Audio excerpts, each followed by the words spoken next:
flawless experts who have all the answers. That's not this podcast.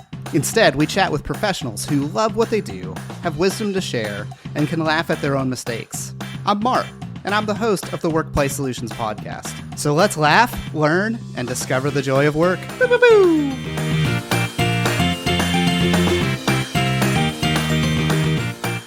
All right, we are here for part 2 of our conversation with Dave Vermilye, owner of Edgeline Resources, disc consultant, and people stuff consultant. I love that title. I'm not going to take that, but I love it.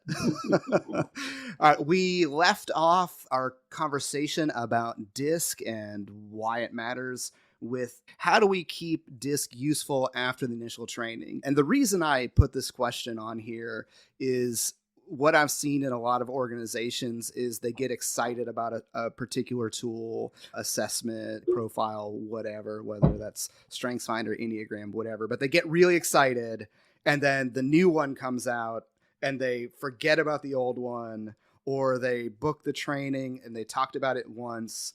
And then in many ways, it's like a kid's present on Christmas morning. A week later, it's in the closet or stepped on. It doesn't always have that lasting power because there's not a good follow-up plan. So what are some of the ways that you keep that from just being this one-off event that doesn't have the staying power in the organization? But I think a key word that you used is how do we keep it alive after the initial session? And the reason that that's key is it's letting you know that it's not just one session. And so that's a part of it, is that it needs to be an ongoing process.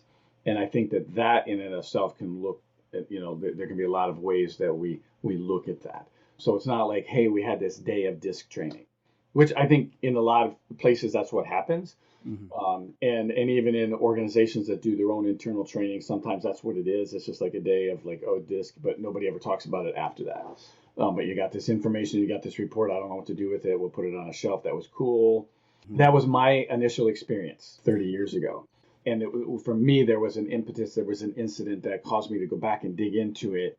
And I thought, there's something really here. And that's what drove me to finding out more.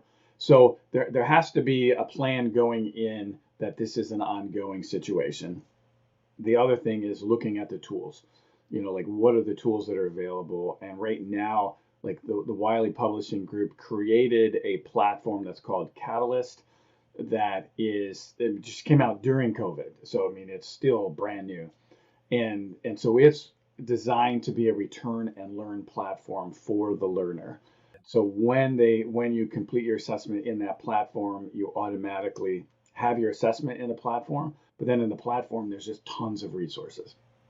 That can either be somebody can just go explore on their own, but you can also give groups homework. You can take them and send them to different places. So you were referencing the comparison reports. Those have been available for years on paper. Now the version of them that's an expanded version is available online. I can literally look it up on my phone, see my coworker and myself, and give some tips. Literally, I could do it walking down the hallway on my way to I need a reminder of what do I have to keep in mind, when I'm going to meet with so and so. Having it readily available and not just a paper that I can put in a file drawer is huge in my estimation. And then what I've learned from a facilitation standpoint is, and I learned this quite a while ago, but short bits over time is better, and giving people time to interact with the information, come back together and hey, what was it like? How did you use it? How are you seeing it show up? And even getting people to think of it outside of the workplace, helps to make those connections, to keep it alive, because they see there's a benefit to it. So having that reminder in any way possible, I think is helpful. Simple things like even at a team meeting, we know we're going to have regular team meetings, to just highlight one of the styles in the team meeting. And then you can call on somebody, and you could do it either the person that's drawing from that style or the person that's opposite. Give us some information about your style. What should we remember today about your style? Okay. There's videos that, on this online platform that you can send people to, to get a little, they're called in your own words. And so to hear from other people about their styles, yeah, there's just, I think it's almost endless, the number of things.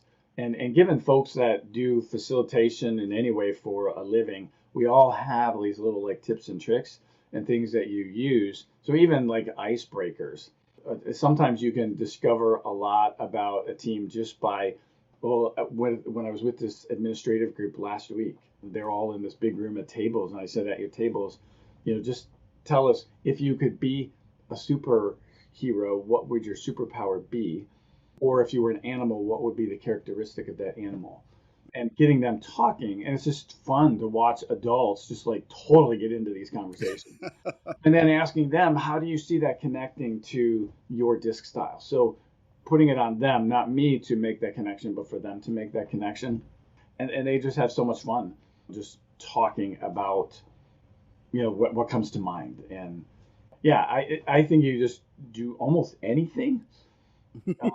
Any activity, and I'm experiential, so I come from the challenge course world, and so I've taken that world and brought it into the disc world, and so I will do all kinds of experiential activities that anybody in the ropes course, challenge course world are doing anyways, but now I have other information, and I can set them up in such a way that we can see what happens if we put everybody from like particular styles in their own group. So if we have all the people joining from the D style in the group and so forth, what do we see behaviorally? What happens? What's the pros and the cons of that?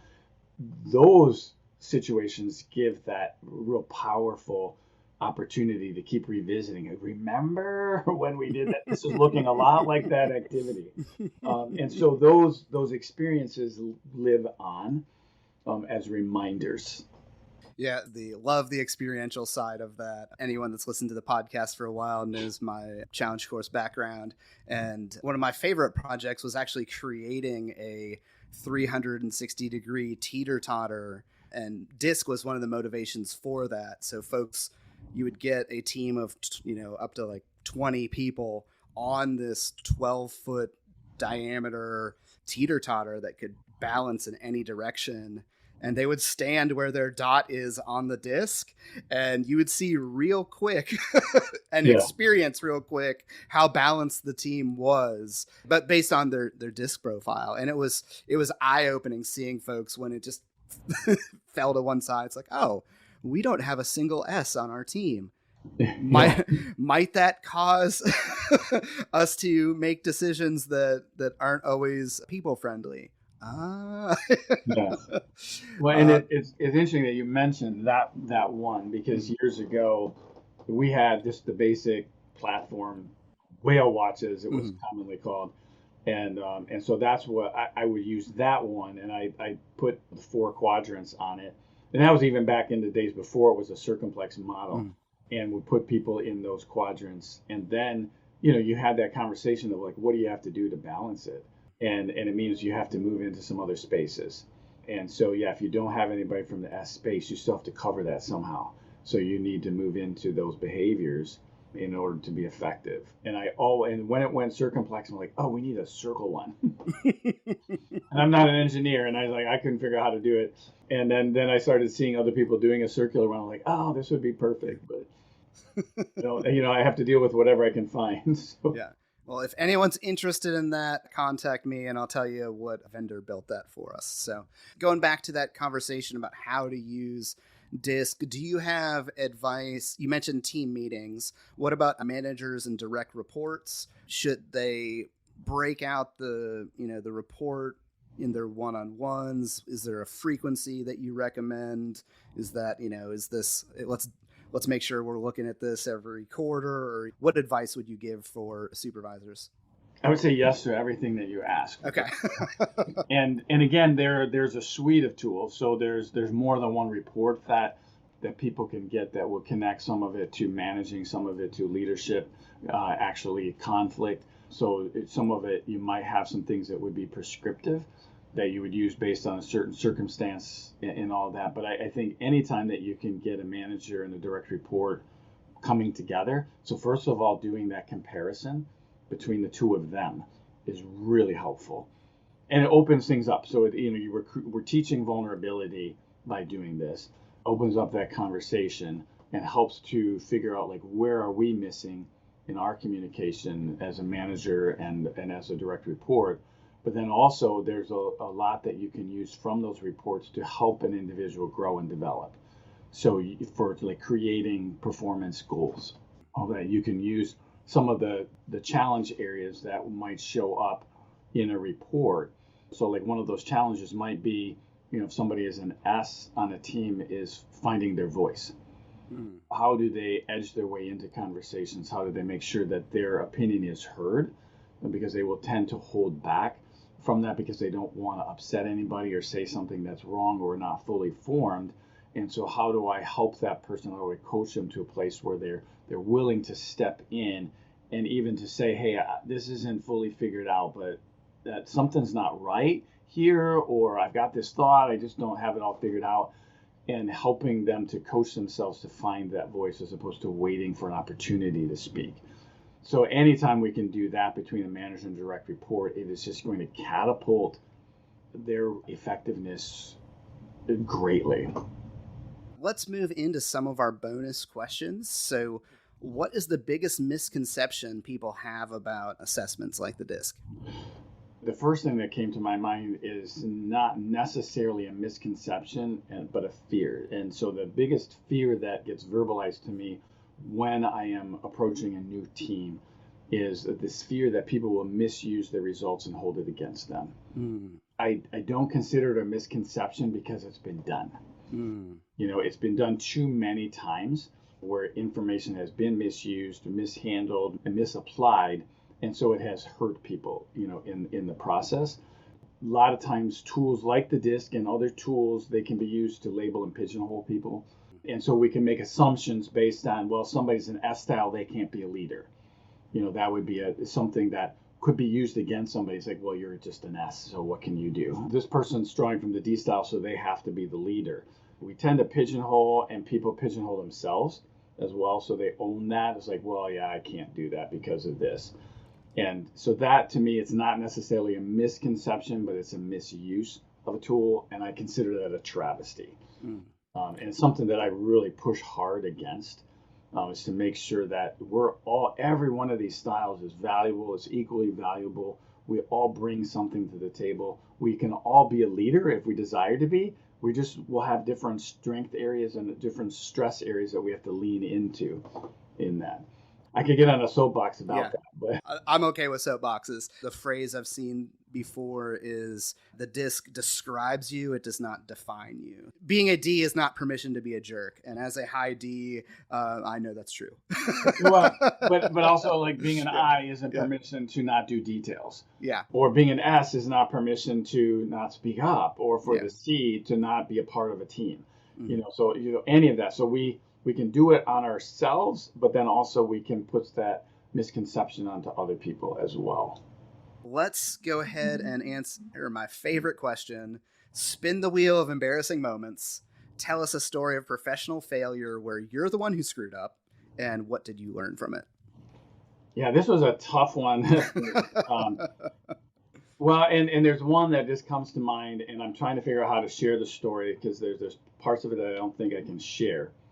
But I want to share it from a professional standpoint. So I have the opportunity in my work to work with a number of community leadership programs, in different locales. And so I facilitate retreats for them and all that. And those retreats are pretty intense. And then sometimes I facilitate other things for them. And so I was working with one organization, and there were some things that had surfaced that created another session. And it had to do with just like some racial stuff that was going on and misunderstandings with a chamber. And there's a whole lot of stuff that was going on in the community. And so they kind of created another session, like we need to debrief all of this stuff. I was the person who was facilitating this debrief in that. And somebody in the group, just shared just a frustration about their need to speak up about their culture all the time and to always be that placemaker.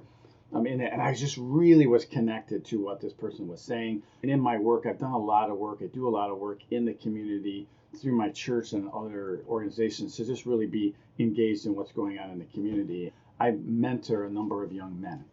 that come from the urban sector, I decided to share a story about one of my mentees, and just in some of that was connecting to what she was saying. And in doing so, I'm kind of repeating some of the things that he had said to me. And I'll leave it at that. And then in the week that followed, I discovered that I had crossed a line somewhere that I didn't know I had crossed. And all of a sudden, I'm getting emails from an individual challenging me on what I said. I'm like, oh my gosh, I didn't even know I said anything. And then it just turned into like this very awkward racial thing.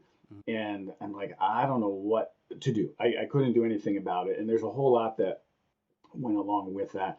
I mean, I had to get help from the chamber to help me facilitate this, because it was beyond, there was nothing I could do to make it right according to the individual who was challenging me. But it started to turn into emails going out to the whole class, and I was waiting for it to start showing up on Facebook and all of that. Thankfully, that didn't happen. But it led to another session that was now about literally like, well, what Dave did. And so this like session is about me in essence, and what I had done, and it turned into like me learning a whole lot about understanding my role. And so I had to approach this group realizing that I had created damage that I didn't even intend to do. And I was like, how do I approach this? And so one of the things that I just felt like God gave me this insight into what I had done.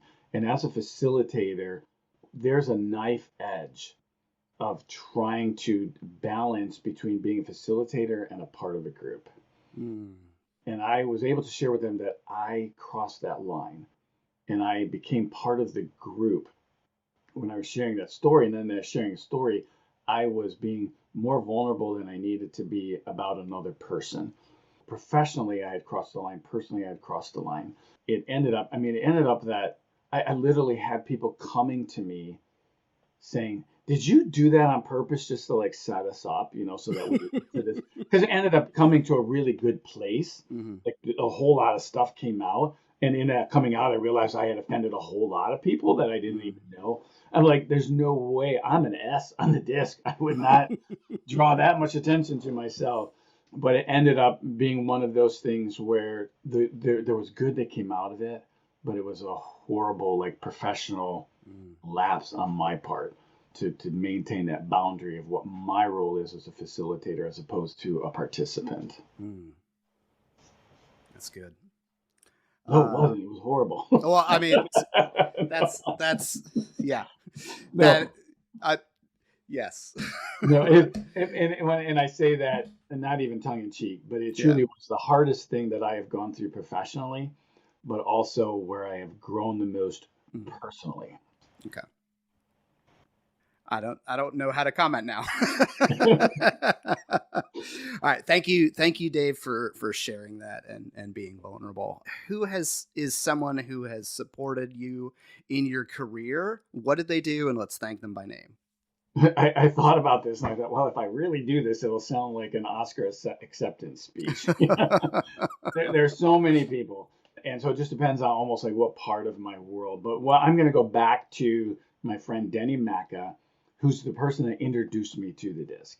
And that ended up being transformational for me as an individual. And he coached me for a few years, and then we partnered together until his retirement. And I was able to bring into him the experiential side, and he helping me with the understanding the disc and all of that. So if it weren't for him, I wouldn't be where I am with the disc tool. If I went into the rest of my world in terms of the experience and all of that, the list is so long that it would be hard to do that, not to leave somebody out. But for the disc world, since that's the focus of what we're talking about today, it would be Denny Macha. Okay. Well, thank you, Denny. What's a question you haven't been asked but are burning to answer? But what came to my mind is, what excites me about the current state of the workplace? Okay.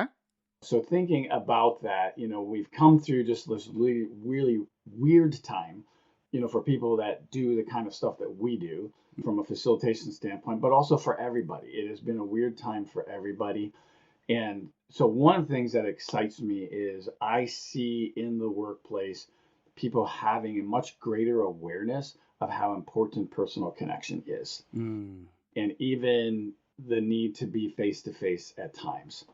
And I recently worked with a team that is, fairly spread out, and it's a sales team, and they used to get together like on a monthly basis in person, and they haven't for the last 2 years. And they were together a few weeks ago with the session that I was doing, and that was their takeaway, is like, we need to do this more often. And so that excites me, because I think we start to see the value of relationship and people when it was kind of taken away from us. And that the virtual is great. Like, this is awesome that we get to do this being states away from each other, but doing this all the time, we're missing something that in-person connection brings. Agreed. I was just thinking about a program that I was working recently for with another company, with a government agency that had not seen each other in person in 2 years. And this was their first event, and they were giddy. I mean, they brought lawn chairs. Like, we went outside, they brought lawn chairs. We had a picnic afterwards, and they were just so engaged and so just. You realize you can do anything. Yeah. You can do anything. You don't even have to have a program. You're just like, okay, we'll just talk, and they're happy. It's like, oh my gosh, we get to talk. Yeah, like some of them, they had never seen some of each other in person. So a couple of them asked me if I worked there, because they weren't sure if I was one of the new people that was onboarded during COVID. Yeah, there was one Zoom thing I was doing, and I actually introduced myself as their new boss. That is awesome. And it's like, there's so much change happening, and people didn't know. So. Well, I have learned a lot, Dave. I've enjoyed this. We'll do final thoughts and where can people find you. So let's start with, where can people find you? They can find me at www.edgelineresources.com or www.teambuildingonthego.com. And you have any social media presence or anything? I'm on LinkedIn and Facebook. I'm terrible at it, but I'm on it. Once in a while I post something. I'm terrible at it. Somebody I saw on LinkedIn the other day, somebody asked a question like, now that Elon Musk is running Twitter, are you leaving Twitter? And my response was, if I did, my 8 followers probably wouldn't notice. So I don't even have a Twitter account. So. Yeah. All right. So final thoughts. One of the videos that's in the DISC curriculum has a section of it where it talks about when we begin to see people as people, we create an opportunity for just like a better awareness. And that phrase of seeing people as people just speaks to my heart, because that's been this theme of who I am. And what I want to do is that we see each other as people and not as problems, not as somebody that's in our way. But when we can see each other as people, we're already moving down the path towards being more effective. That's good. That makes me want to do another hour. Oh man, we'll definitely have to do this again, Dave. So I've appreciated it. You've given us a great introductory understanding of a very deep tool, the DISC. So my guest today has been Dave Vermilye, owner of Edgeline Resources, DISC guru, and people stuff consultant. So thank you, Dave. Thank you. If you enjoy this podcast, please leave a review, tell a friend, give us a gold star, or call my grandma. And if you want unforgettable events and training that's fun, like for real fun, get started today at WorkPlaySolutions.com. I know I want that. Boo, boo, boo.